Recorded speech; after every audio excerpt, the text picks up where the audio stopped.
नमस्कार दोस्तों, कैसे हैं आप सभी? क्या हाल चाल है? मैं डॉक्टर वेणुधर रौतिया आप सभी का हमारे नए चैनल न्यू क्रिमिनल लॉज में स्वागत है, अभिनंदन है।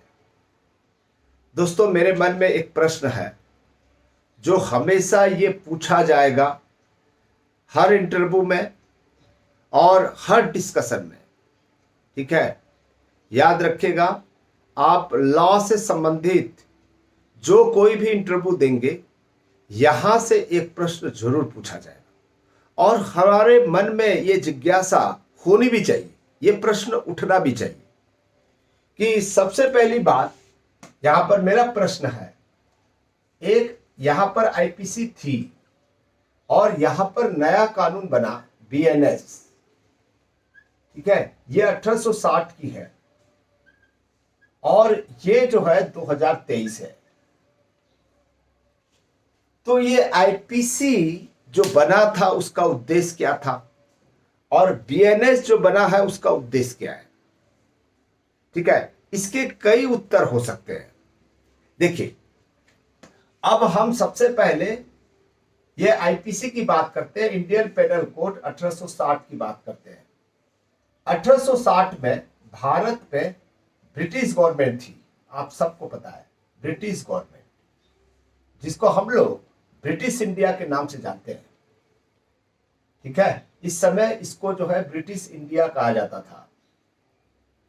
अब आपको पता है कि ब्रिटिश गवर्नमेंट की स्थापना कैसे हुई थी? ठीक है, ब्रिटिश गवर्नमेंट की स्थापना भारत के मुगल साम्राज्यों को और भी जो राज्य थे, शासक थे, राजा महाराजा थे, उनको छीनकर या उनको लड़कर, ठीक है, उन्होंने पूरे भारत पर जो है साम्राज्य स्थापित किया था। स्वाभाविक सी बात है, यानी कि स्वेच्छा से गवर्नमेंट हासिल नहीं हुआ था, यानी कि शासन व्यवस्था दबाव पर था, यानी कि डंडा मारकर शासन चलाना था। तो इसलिए इंडियन पेनल कोड में बहुत सारी चीजें दिखाई देता है। जैसे उदाहरण के रूप में इनको पेनल को बहुत इंपॉर्टेंट महत्व दिया गया। पेनल, इनके लिए पेनल जो है बहुत इंपॉर्टेंट था। क्यों था बहुत इंपॉर्टेंट? इसलिए था क्योंकि यहाँ के जो जिनके शासन खत्म हो चुका था या जो राजा महाराजा थे, यहाँ के जो लोग थे, ठीक है, ब्रिटिश इंडिया के प्रति धारणा थी कि ये शासन जो है हमसे हथियाया गया है या हमको हरा कर जो है या दबाव बनाकर या डंडा चलाकर जो है ये शासन व्यवस्था चलाया जा रहा है। तो स्वाभाविक सी बात है, तो यहां पर जो है सबसे पहला जो पेनल था, उन्होंने राज्य के विरुद्ध युद्ध को लिया। राज्य के विरुद्ध युद्ध, आपको पता होगा, राज्य के विरुद्ध युद्ध।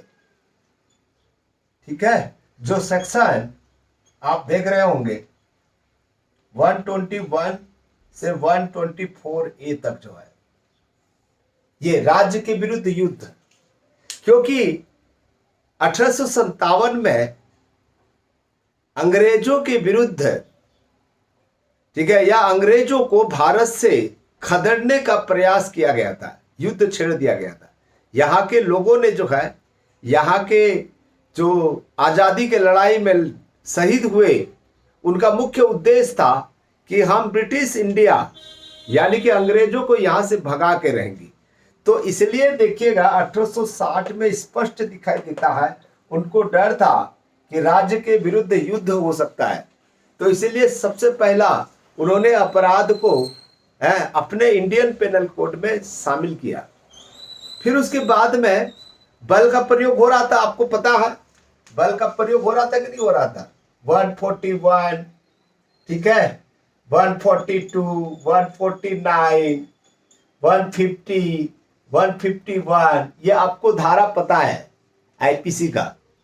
तो यहां पर जो है, जो लोग थे, ठीक है, हमला कर रहे थे, आपराधिक बल का प्रयोग कर रहे थे। ठीक है, तो इसलिए जो है आप इंडियन पेनल कोड में स्पष्ट दिखाई देता है कि अपनी शासन व्यवस्था को संचालित करने के उद्देश्य से यह इंडियन पेनल कोड स्थापित किया गया था।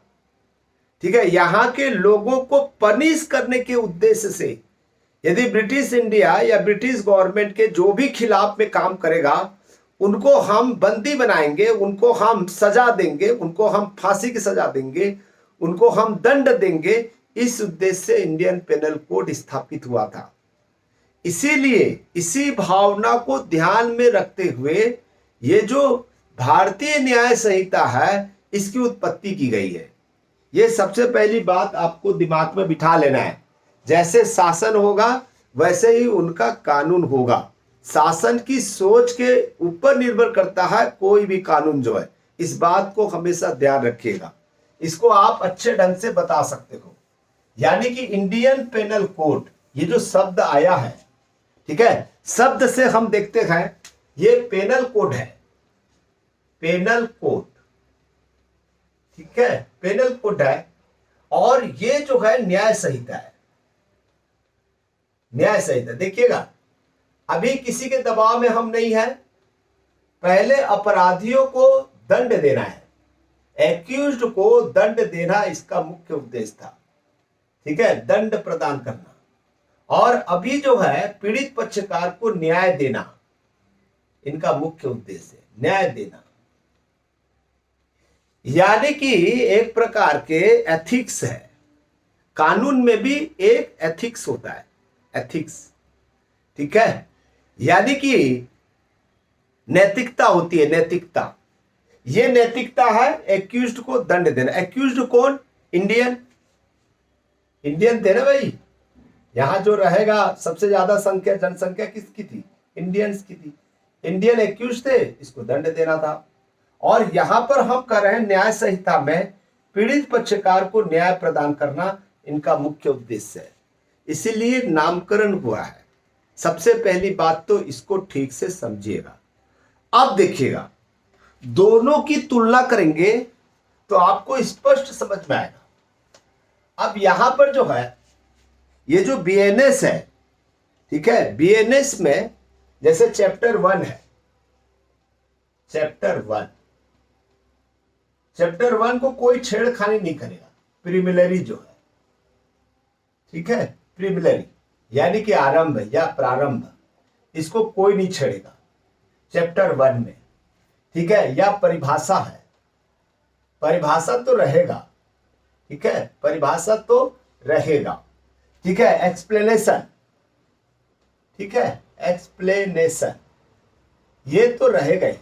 ये 3 पार्ट जो है दिया हुआ है, यानी कि सेक्शन 1, 2, 3, 1, 2, 3 ये जो सेक्शन है प्रीलिमिनरी में दिया हुआ है, आरंभ या प्रारंभ कहेंगे, उसमें जो है इसको शामिल किया गया है चैप्टर 1 में। ये कोई अपराध नहीं है, ये तो इंफॉर्मेशन है कि संहिता, न्याय संहिता के अंदर में क्या क्या चीजें हैं, उसको समझना बहुत जरूरी है। जैसे हम लोग रिसर्च करते हैं तो रिसर्च में सबसे पहला हम क्या डालते हैं? एक टाइटल बनाते हैं ना, टाइटल तो बनाओगे। एक टाइटल बनाने के बाद में उसको आप डिफाइन करोगे कि नहीं करोगे? आपके टाइटल को डिफाइन तो करना पड़ेगा, आप उसको एक्सप्लेनेशन तो करना पड़ेगा। तो ये रिसर्च में भी ऐसे ही होता है, ठीक है। हम कोई टाइटल ले रहे हैं, ठीक है, या आप जो प्रॉब्लम ऑफ स्टेटमेंट है, स्टेटमेंट ऑफ प्रॉब्लम है, प्रॉब्लम स्टेटमेंट है, तो वो एक प्रकार की टाइटल है। उस टाइटल में आपको जो है एक क्या करना पड़ेगा? डिफाइन करना पड़ेगा, ठीक है, उसको एक्सप्लेनेशन करना पड़ेगा। तो वो दिया हुआ है इसमें जो है, ठीक है। अब यहां पर चैप्टर 2 जो है, ठीक है, आप रिसर्च भी करेंगे, रिसर्च भी करेंगे, ठीक है, तो आपको सबसे पहली बात तो ये देखना पड़ेगा, क्योंकि ये एक प्रकार की दंड देने वाली संहिता है, दंड देने वाली संहिता है, तो स्वाभाविक सी बात है कि आप कौन कौन सा पनिशमेंट होता है, पनिशमेंट को हम रिसर्च में भी पनिशमेंट को ही देखते। यानी कि जो एक रिसर्चर है, उस रिसर्चर के हिसाब से आप बीएनएस को देखेंगे तो बहुत सटीक बना हुआ है। पनिशमेंट को देखेंगे आप, पनिशमेंट यानी कि सजा क्या क्या होगा। पहला हमने देखा प्रीलिमिनरी, प्रीलिमिनरी में हमने देखा कि 60 टाइटल क्या होगा, ये कब लागू होगा, उसके बाद में डेफिनेशन देख लिए, उसके बाद में एक्सप्लेनेशन देख लिए, और उसके बाद में पनिशमेंट। पनिशमेंट तो बहुत इंपॉर्टेंट है, ठीक है। और दूसरा चीज है चैप्टर 3 जो है, आप चैप्टर 3 को देखोगे इतना अच्छा ढंग से बना है, ठीक है। एक्सेप्शन, जनरल एक्सेप्शन, ठीक है, जनरल एक्सेप्शन, इसको भी याद करना बहुत आसान है। 4 से 13, ठीक है,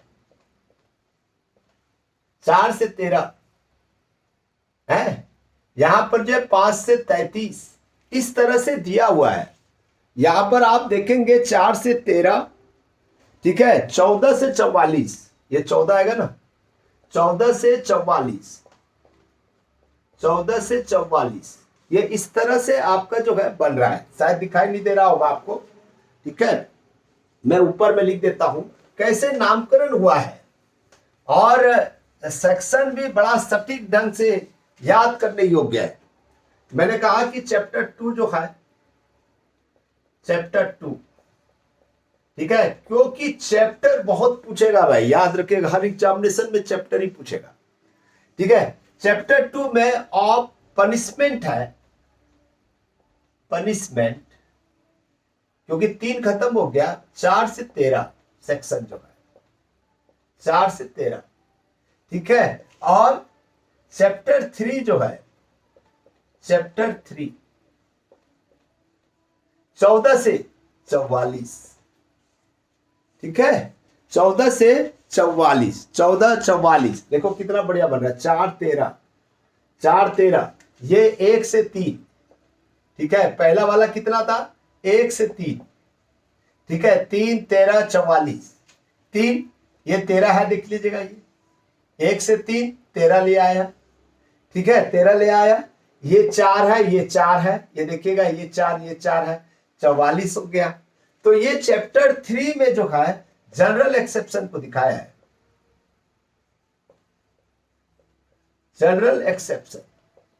और उसके बाद में अबेटमेंट आ गया, अबेटमेंट, दुष्प्रेरण, यहां से पेनल शुरुआत होता है। तो यहां पर 45 से जो है 62 तक दिया हुआ है, 45 से 62, याद रखिएगा, ठीक है, 45 से 62 तक, 4 5 6, देखिएगा यहां पर 4 5 6, समझ आ रही बात, 4 5 6, याद आ रहा है आपको जो है, 4 5 6, ये अबेटमेंट है। ये क्रिमिनल कॉन्सिक्वेंसी के बारे में बताता है, कॉन्सिक्वेंसी, ठीक है, क्रिमिनल कॉन्सिक्वेंसी है, अटेम्प्ट, ठीक है, ये तीनों को एक साथ जोड़ दिया है, अटेम्प्ट को जो है, और 45 से 62 तक। अब इंडियन पेनल कोड में भी अबेटमेंट दिया हुआ है, हमारा बीएनएस में भी अबेटमेंट दिया हुआ है, क्रम बराबर है। क्यों? यहां पर एक प्रश्न और उठता है। देखिए दोस्तों, जब हम मानो एक सभ्य समाज प्राणी बना, तब सबसे पहले अपराध जो किया होगा वो जो है अबेटमेंट किया होगा। यानी कि डायरेक्ट कोई भी, और अभी भी यही भावना है, ह्यूमन नेचर है कि वो कोई भी डायरेक्ट इन्वॉल्व होकर जो है अपराध नहीं करना चाहता, ठीक है। ये ह्यूमन बीइंग है, खुद स्वयं अपराध नहीं कराना चाहता, अपने हाथ को गंदा नहीं करना चाहता, ठीक है, वो दूसरे के माध्यम से अपराध करना चाहता है। इसको हम लोग जो है दूसरे के माध्यम, दूसरा का सहारा लेना, दिमाग हमारा होगा, पैसा हमारा होगा, खर्च हम करेंगे, लेकिन कोई अपराध और करेगा, जिसके लिए अबेटमेंट। और किसी भी अपराध में अबेटमेंट सबसे पहला होता है, बिना अबेटमेंट का अपराध हो नहीं सकता। डायरेक्ट कोई व्यक्ति काम नहीं करता, किसी न किसी से जो है प्रेरित होता है, प्रेरित होकर ही अपराध होता है। इसलिए इसको आप जो है, चाहे वो बीएनएस बनाओ, चाहे इंडियन पेनल कोड बनाओ, चाहे पाकिस्तान पेनल कोड बनाओ, ठीक है, श्रीलंका का पेनल कोड बनाओ, बांग्लादेश का पेनल कोड बनाओ, इसको आपको शामिल करना पड़ेगा, ठीक है। अबेटमेंट बहुत इंपॉर्टेंट है, कोई भी अपराध होने के पहले अबेटमेंट होगा, अबेटमेंट बहुत इंपॉर्टेंट है। और मानव समाज के उदय के साथ ही सबसे पहला अपराध यदि हुआ होगा तो अबेटमेंट हुआ होगा। अबेटमेंट के बाद में कॉन्सिप्रेंसी होता है, कॉन्सिप्रेंसी, ठीक है, कॉन्सिप्रेंसी यानी कि षड्यंत्र, और ये ह्यूमन नेचर में शामिल है, ठीक है। और इन्होंने चूंकि बीएनएस बनाया है, भारतीय न्याय संहिता बनाया है, तो इसका मतलब क्या है? इसका मतलब याद रखिएगा, न्याय प्रदान करना है। तो इन्होंने क्या किया बीएनएस में आप देखेंगे, ठीक है, 3 प्रकार के ऑफेंस को लिया। एक जो है हीनियस ऑफेंस, हीनियस ऑफेंस, ठीक है, हीनस ऑफेंस भी जो आप लोग बोलते हो ऑफेंस, ठीक है, ऑफेंस जो है हीनस ऑफेंस यानी कि घृणित अपराध। घृणित अपराध को सबसे पहला स्थान दिया। आप इसके मूल भाव को देखेंगे। फिर सीरियस ऑफेंस, सीरियस ऑफेंस की बात कर रहा है, ठीक है, यानी कि गंभीर अपराध, ठीक है, गंभीर अपराध को लिया। और उसके बाद में पिटी ऑफेंस, पिटी ऑफेंस को लिया हुआ है। ये 3 प्रकार के 3 भागों में बांट दिया है पिटी ऑफेंस, यानी कि छोटे मोटे मामला, ठीक है, छोटे मोटे मामला, छोटे मोटे मामला। और पूरा का पूरा जो खंड है चैप्टर 20 तक आप देखेंगे तो आपको बीएनएस में ये तीनों प्रकार के सीक्वेंस दिया हुआ है। हीनियस ऑफेंस यानी कि 63, यहां पर 63 से दिया हुआ है। और हीनियस ऑफेंस जो होता है महिलाओं और बच्चों के विरुद्ध अपराध होता है, महिलाओं और इसके विरुद्ध में बच्चों के विरुद्ध अपराध जो है, इसको आपको याद रखना पड़ेगा, ठीक है। कहां से कहां तक दिया हुआ है? तो यहां पर चैप्टर 5 पे दिया हुआ है। किसमें दिया हुआ है? चैप्टर 5। हमने चैप्टर 4 तक याद कर लिया, चैप्टर 5 पे दिया है, ठीक है। किसके विरुद्ध में? किसके विरुद्ध में? शरीर को नुकसान पहुंचाना, बॉडी से रिलेटेड अपराध, ठीक है। सॉरी मैंने कहा कि 5th में महिलाओं और बच्चों के विरुद्ध अपराध, क्योंकि आईपीसी अभी खत्म नहीं हुआ है, हमारा दिमाग में भरा हुआ है। महिलाओं एवं बच्चों के विरुद्ध अपराध, बच्चों के विरुद्ध अपराध, ठीक है। और हम 62 तक याद कर लिए थे, तो यहां पर 63 से चालू होता है 99 तक, 99 तक जो है याद रखिएगा, 63 से लेकर 99 तक ये महिलाओं और बच्चों से संबंधित अपराध है। और यहीं से फिर चालू हो जाते हैं, देखिएगा ये हीनियस ऑफेंस है। और चैप्टर 6 ये गंभीर अपराध आ जाएगा, गंभीर अपराध। यहां पर 100 से चालू हो जाता है दोस्तों, 100 से। मानव शरीर को नुकसान पहुंचाना जो है, मानव शरीर को नुकसान पहुंचाना, ये चैप्टर 5th 6 में आता है, ठीक है। ह्यूमन बॉडी को जो है 100 से लेकर जो है 100 से लेकर 146 तक, 146 तक जो है, इसको याद रखिएगा। ऐसा इस तरह से आप पढ़ेंगे तो 100% समझ में आएगा। आप चाहते हो क्या इसका नेक्स्ट वाले भी बता दें आपको। इसके बाद जो हमने अभी 6 लिया हुआ है चैप्टर 20 तक पढ़ना, ऐसा है, ठीक है। इसको बोलते हैं कमेंट्री, ठीक है। कमेंट्री के माध्यम से आपको सेक्शन को पढ़ना चाहिए, ठीक है, तब जाकर दिमाग में बैठेगा। चलिए मैं विदाई लेता हूं। Thank you, thank you, thank you. Like करोगे? लाइक करोगे